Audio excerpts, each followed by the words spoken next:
Hey, it's Art from My New Microphone, and in this short video, I quickly want to show you a counterintuitive EQ trick for adding presence to the tracks in your mix. And this counterintuitive EQ trick is to actually use a low-pass filter to increase the presence of a track.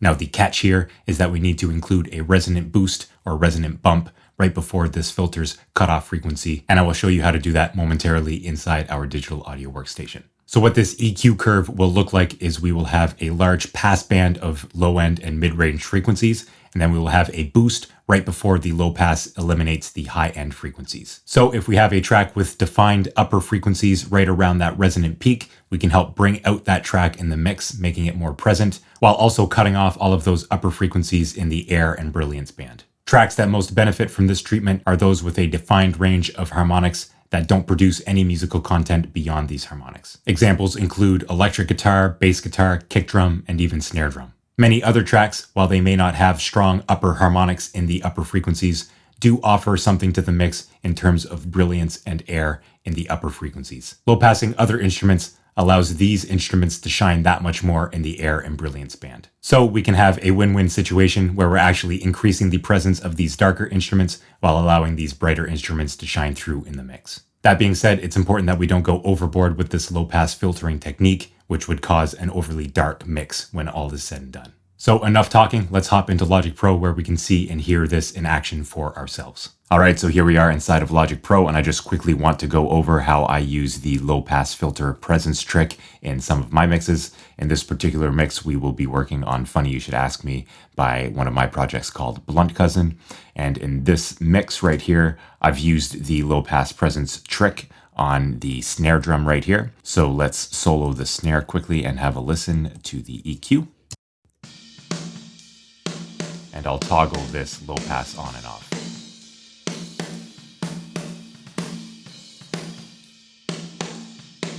So a little bit more of that attack. Now let's listen to it in the context of the mix. One more chapter, my brain shatters. I can't love you. Very subtle, but mixing, of course, is a game of inches. Moving on to the kick right here, I've also used it here at around 9,000 hertz to help bring a little bit of that beater attack out of the kick drum here. So listening to this in solo.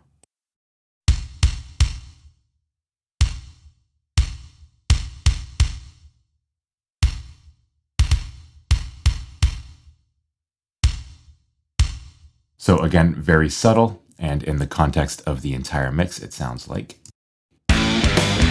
One more chapter, my brain shatters. I can't love you. So it just helps pull the kick drum a little bit more out of the mix and bring it a little bit more up front, which I found for this genre and this particular mix to be a good thing in the overall mix aesthetic. And the last one I have for you is actually on the guitars. And what I did here was I EQ'd a little bit of the individual guitars. Notably, the guitar solo has this happening right here at around 6,000 hertz. If we go to the guitar solo, I can show you this right now.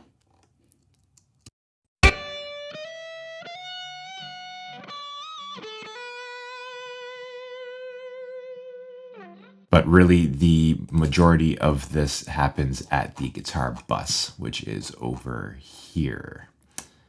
And if we open up this channel EQ, you can see here that I really didn't go about it by increasing the resonance of the low pass filter itself right here, which would look a little something like that.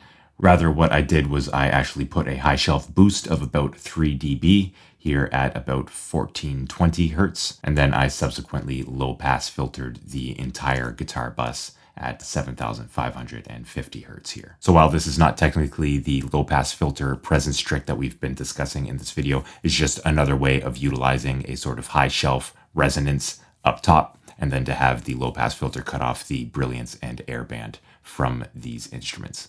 And in the case of the snare, there was a lot of bleed from the cymbals up top. In the guitars, there's not any real musical information that is being created by either the guitar or the guitar amp above about 6,000 hertz. And with the kick drum, it was actually a sample. However, I wanted to shape it a little bit to make it poke through the mix even more. So I know that that was quick, but I hope that this tip helps you in your mixes. let's hop out of Logic Pro. All right, so there's a neat little EQ trick to use a low pass filter to actually increase the presence of tracks within your mix. If you found this video informative, go ahead and hit that like button and let me know in the comments down below what you thought of this trick. I also have my free mixing cheat sheet available in a link in the description box down below. Of course, there are no cheat codes in mixing as every mix is different, but this so-called cheat sheet is a nice reference guide to walk you through the mixing process and help you make the right decisions at the right times throughout your mixes. So the free My New Microphone mixing cheat sheet will be linked to in the description below if you'd like to check that out. And also I will add a few other videos I think you'll enjoy watching